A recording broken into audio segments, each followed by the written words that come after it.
Hi everyone, my name is Nick. Welcome to this new hardware review.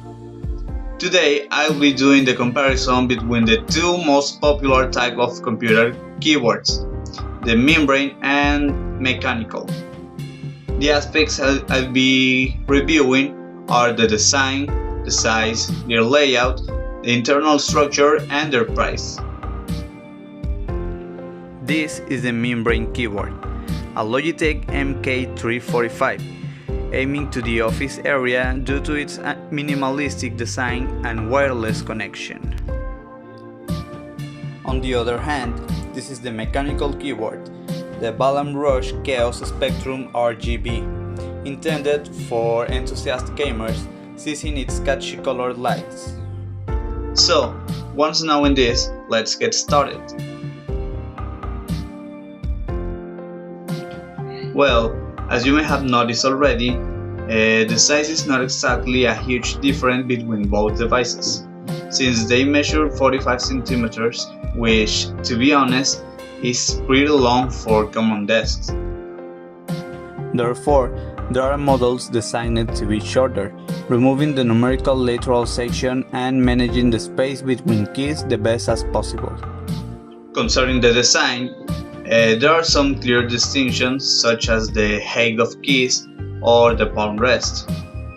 Nonetheless, I just wanted to clarify that these are not the aspects that are going to mark a true difference between both devices. This aspect is a bit more general along every keyboard, since the distribution depends directly on the region the device is produced.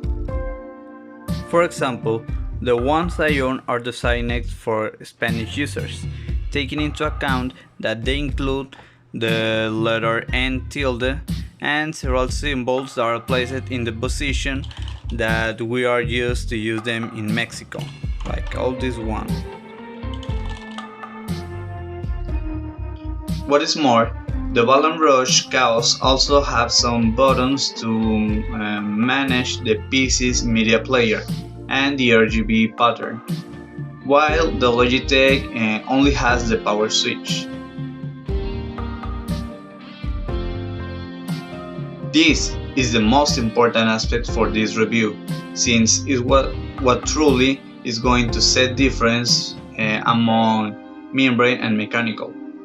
What happens here is that the internal structure is completely unlike among them, and that is incredibly important for the efficiency of each one.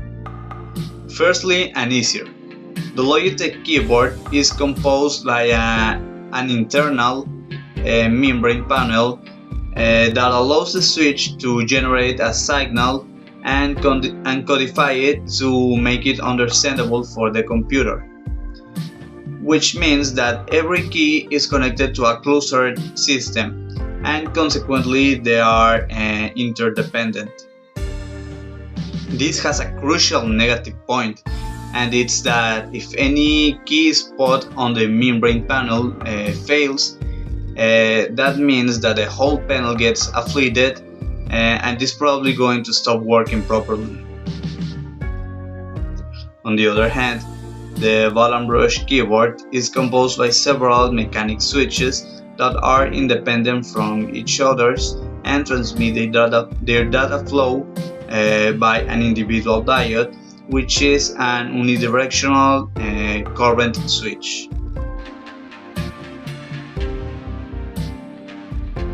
Now, regarding the price, a common quality membrane keyboard is about 300 pesos, such as the Logitech MK345, while a medium quality mechanic keyboard is about 1,400 pesos, such as the Ball & Rush Chaos Spectrum.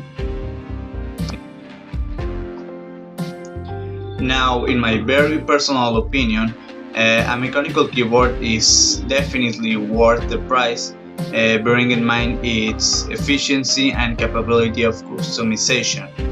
Thus, I only recommend them if you spend a lot of time typing on the computer, if you play video games frequently, or even if you just want to upgrade your computer usage experience.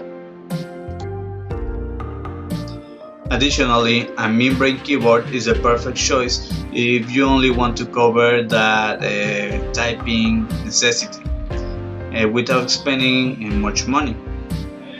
At the end, it depends completely on the preferences and necessities of each person. So that's it for today. I hope you had enjoyed my review, and leave a comment below letting me know which type of keyboard you rather buy, or which one you prefer to use.